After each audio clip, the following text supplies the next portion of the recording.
mean, it's just almost a waste of time.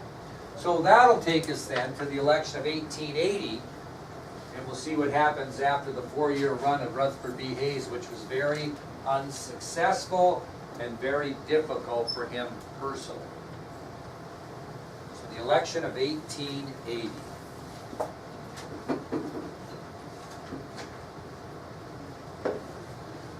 Now, what party's kind of in trouble here for a candidate in 1880? Republicans. There are two people that they are considering to nominate. One is James G. Blaine, who I just talked about, who's a member of the Half-Breeds. But why is he not a great candidate? Why is he a weak candidate? Because he has support of how many Republicans? About a fourth. You're exactly right. The stalwarts aren't really supporting him. And he's a half-breed of the other half, so about he's not real popular. So you'll never guess who the Republicans were seriously considering as their nominee. What's that? Hayes. No? Maybe go back and think about, you'd be surprised that after everything that happened, they would consider him again. Grant. They were actually looking at President Grant as a possibility to run again.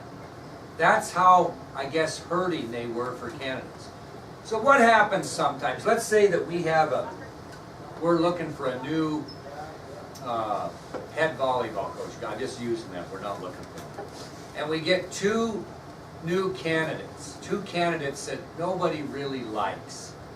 I mean, so the volleyball coach retires, you get two more people come in, you're finalists, and you interview them and you go, man, oh man, that's not really hot on either one. What might you do? What might you do? Open it up. Again. Well, that's what the Republicans did here. They went with a dark horse candidate by the name of James Garfield. What's a dark horse? Really don't know what you're getting, right? But they weren't really hot on either one. Who was the last dark horse candidate to win an election? Anybody know? Presidential election. This fellow right here. Bill Clinton ran against an incumbent, George H.W. Bush. Everybody thought Bush would win. This governor from Arkansas comes out of nowhere. Then a guy by the name of Ross Perot, a billionaire, who really doesn't like Bush's policies, runs as an independent. All the people that would normally have voted for Bush voted for Perot, which made Bill Clinton the president. He's a dark horse. Nobody really knew who he was. Nobody really knew who James Garfield was. He was an Ohio senator at the time of his nomination, but he wasn't like out there as one of our top candidates for president. So the Republicans go with a dark horse candidate, and they settle on former Ohio Senator James Garfield. And then to try to get the Republican Party back together, they chose a stalwart by the name of Chester Arthur as his vice presidential running mate. So they knew of picking a dark horse, they were going to have to balance up the ticket and get the Republican Party back together again if they were going to win this election. So after choosing Ohio Senator James Garfield, the dark horse candidate for president, the Republicans then chose a stalwart by the name of Chester A. Arthur to run as his vice president. Now the poor Democrats, they lost, if you've been paying attention, they've lost in the last 3 elections. And they can't find a very good candidate. They finally settle on a Civil War veteran by the name of Winfield Hancock. So if the dark horse is ever going to win an election, this might have been the one. Because the Democrats don't have a very good candidate either, and they choose a Civil War veteran by the name of Winfield Hancock. Now, would you expect this to be a close election since nobody's really very popular? Well, actually it was. Now picture this in your mind. There were about 9.1 million votes cast in this election. 9.1, 9,100,000. Garfield defeats Hancock by just 39,000 votes, or 0.004. Now, I'm not a mathematician, but isn't that less than 0.5%? Or is Is that right? Is that right? Yeah, so is that pretty close? Out of 9.1 million votes, Garfield wins by 39,000, less than 0.5%. But we all know again what? Popular votes, and what is it, a buck in the pop machine will get you a buck? I don't know. Not much to it. In the Electoral College, it was fairly close too, but Garfield did win the majority of electoral votes, 214 to Hancock's 155, and becomes the 20th president of the United States. So it's really close in the Electoral College too, but Garfield is able to get the majority needed of 214 votes compared to that of 155 for Hancock. Okay? All right. We'll dig into, I don't know if we'll get through it here before the bell rings, but we'll dig into a profile of President James Garfield. We'll tell you about him from birth to death. Anybody know what happened to James Garfield? He was assassinated. Yep, he was assassinated. So, profile on President James Garfield.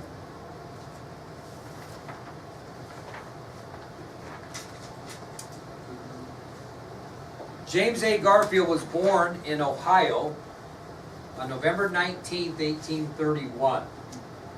He was born in Ohio on November 19th, 1831. And he was the youngest of 5 children. So Garfield is born in Ohio on November 19th, 1831, and he's born the youngest of 5 children. Unfortunately, his father died when he was just 2 years old. And the family went into hardship, which means what? They went into hardship. What's that mean? Poor, bad times, poor. They weren't very wealthy at all.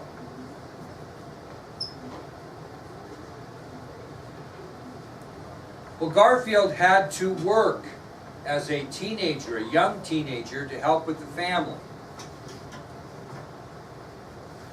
How many of you kids get a job in the summer, and when you get your paycheck, you give it back to your family to help them with their bills? Well, that's very good. That would be unusual. That's very nice. Most kids do not do that. That was kind of expected of children in those days. So he had different jobs, and he worked as a teenager, and then he had to come home because he got ill with malaria. So he worked hard as a teenager, but eventually had to return home ill with malaria. Malaria, M-A-L-A-R-I-A.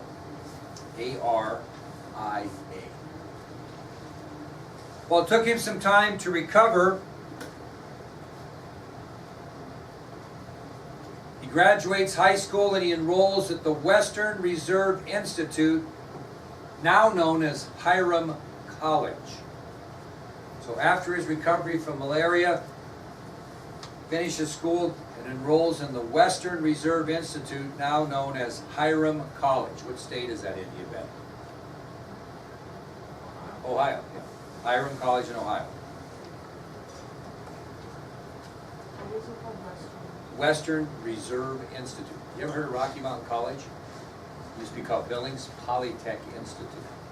Way in, because it was started in 1870. Actually, it started in 1876. Well, he attends Hiram College for 3 years, and then he transfers to Williams College, which is in Massachusetts, and he goes to college at Williams College for 2 more years and graduates in 1856. So he attends Hiram College for 3 years, then he transfers to Williams College in Massachusetts for 2 years and graduates from Williams College in 1856.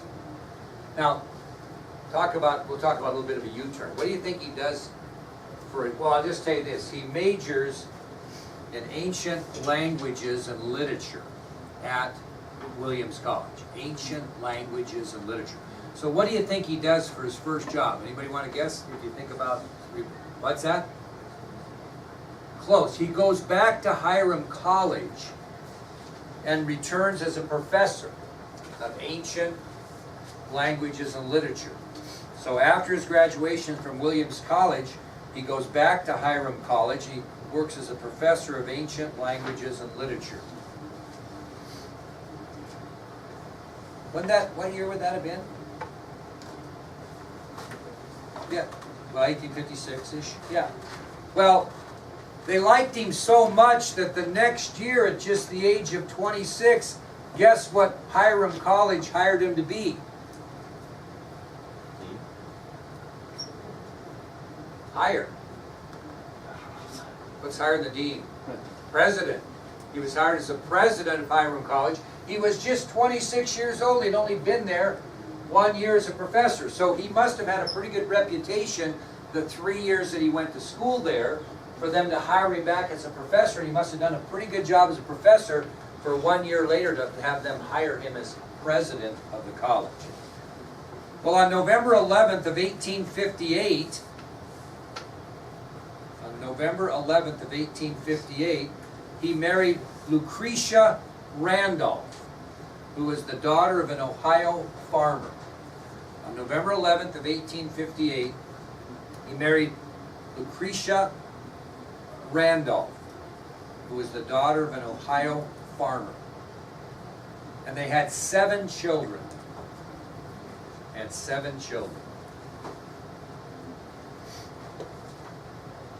Sadly, 2 of the 7 died as infants. They had 7 children, 2 whom died as infants. That's kind of interesting. 2 of his sons really kind of made something for themselves. You know what son Harry became? Yes, is he? Was Hayes' kids, did he have 8 kids at one time? I'm not sure on that. I'm going to look that up. I know he had 8 kids. Yeah. What do you think his son Harry became? Just kind of in essence of what we've been talking about. His son Harry became something. Maybe he would have liked to become that, but he didn't quite get there. He also became president of a college, Harry, his son. Which college? What? Williams, yeah. He became president of Williams College, which is kind of ironic. So one of his sons, Harry, became the president of Williams College, where he graduated.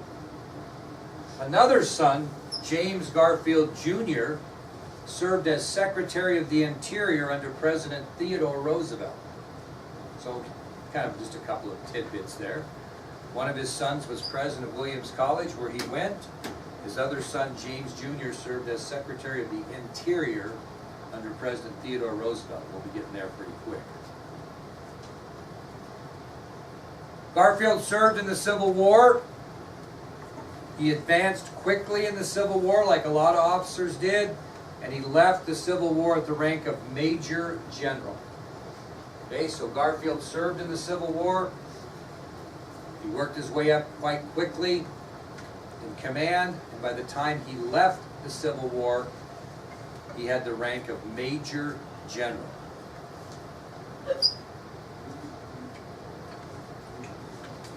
Now I want you to listen and see if you pick this up. His first political position when he was elected to the Ohio State Senate in 1859. What's the Ohio State Senate? You know who, what's Greer? What's his name? He's a state senator from Wyoming. He lived here. What's the guy's name? Who? It was a lawyer. What's Greer's name? Mike Greer? Yeah, Mike Greer. He's a state senator from Wyoming. Okay, this is his first political position as far as Garfield. He was a state senator from Ohio. And he was elected in 1859.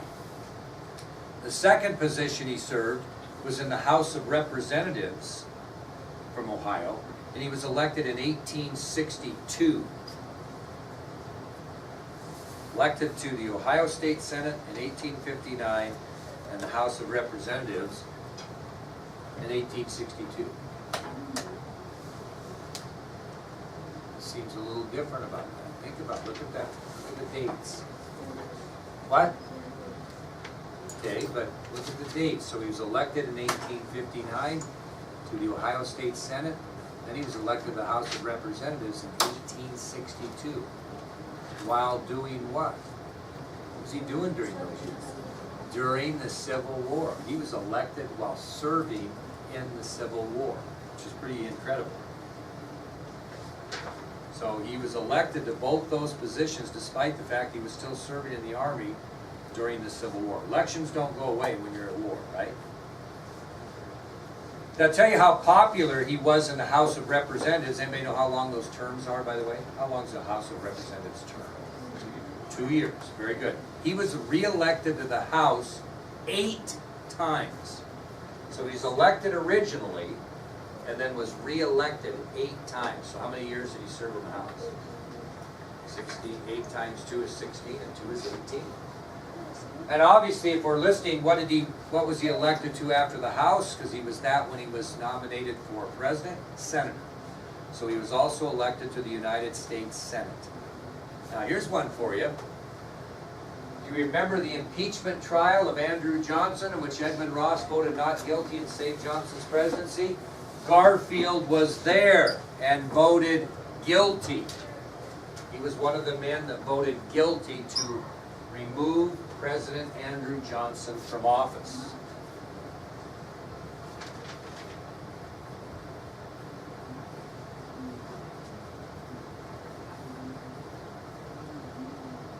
When was he elected? November of 1880, right? On July 2nd of 1881, President Garfield was scheduled to attend his 25th class reunion at Williams College. On July 2nd of 1881, President Garfield was scheduled to attend his 25th class reunion. How did he travel in those days? How did presidents travel in 1881? If they went from one place to another. How'd they go? They drive? No. Did they take an airplane? They took a long distances. Train, railroad. Okay. So what he's doing on July 2nd of 1881 is he's walking through the railway station, and a stranger fires 2 pistol shots at him, crying out, quote, "I am a stalwart, and Arthur is president now." So as Garfield is walking through a railway station to his 25th class reunion at Williams College, a man fires 2 shots at Garfield and shouts, "I am a stalwart, and Arthur is president now." I am a stalwart, and Arthur is president now. The assassin, Charles J. Guiteau, was immediately arrested and charged with the president's murder. The assassin, Charles J. Guiteau, was immediately arrested and charged with the president's murder.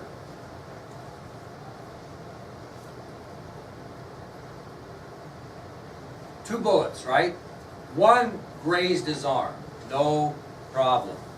The other, unfortunately, lodged deep into his back, and surgeons could not find the bullet to remove it. So one bullet grazed his back, and surgeons could not find the bullet.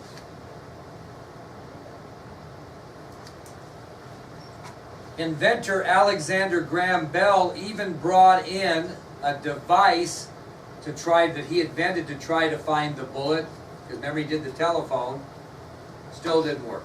So he even brought in Alexander Graham Bell, who invented the telephone, with a device to try to help him find the bullet lodged in Garfield's back, to no avail. So the president lay in bed for 80 days with that bullet lodged in his spine. 80 days. And they're still trying to figure out for 80 days what they're going to do here. Okay, don't have the technology, don't have x-ray machines like we do now. Don't have modern antiseptics. Well, finally, an infection sets in. And on September 19th, 1881, President Garfield dies. So 80 days later, on September 19th, 1881, because infection set in, President Garfield dies. Now, historians note that if they would have had x-ray machines and modern antiseptics that existed, there's more than likely he would have survived. When we get back on Tuesday, I'll tell you what happened to the assassin. In the meantime, I brought you guys a little gift back from DC I forgot to give you today. So the pink pencils celebrate the cherry blossoms. I got those specifically for the girls. Betcha. I have a tradition, 1, 2, 3 girls on this one. Didn't realize how much pencils cost in DC. But you're worth every cent. Okay, and then we'll give these to the boys back there. You know what I did? I left it on the heater because I got t-shirts for the Security State Bank, so they're made. So I didn't forget you. I'm just being quiet till I got here. Just hoping you will have asked. Yeah. No, I was hoping. Yeah, I was coming. I thought I know her. She's not forgetting. No fish floating upside down. So I it was made a good sure I looked at them every day. I counted them. The first Yeah. day I only saw 4 fish, and then the second day I saw like 13. Well, I had 14 t-shirts, 13 for the people at Security State Bank, and 1 for you. And I got back and I dug them all out, and I was short a medium. And I called the motel and said, oh yeah, we found a t-shirt on the heat register, because I must have been put in my suitcase, so they're mailing it. Anyway, everybody got a pencil? Was anybody gone today? Nope.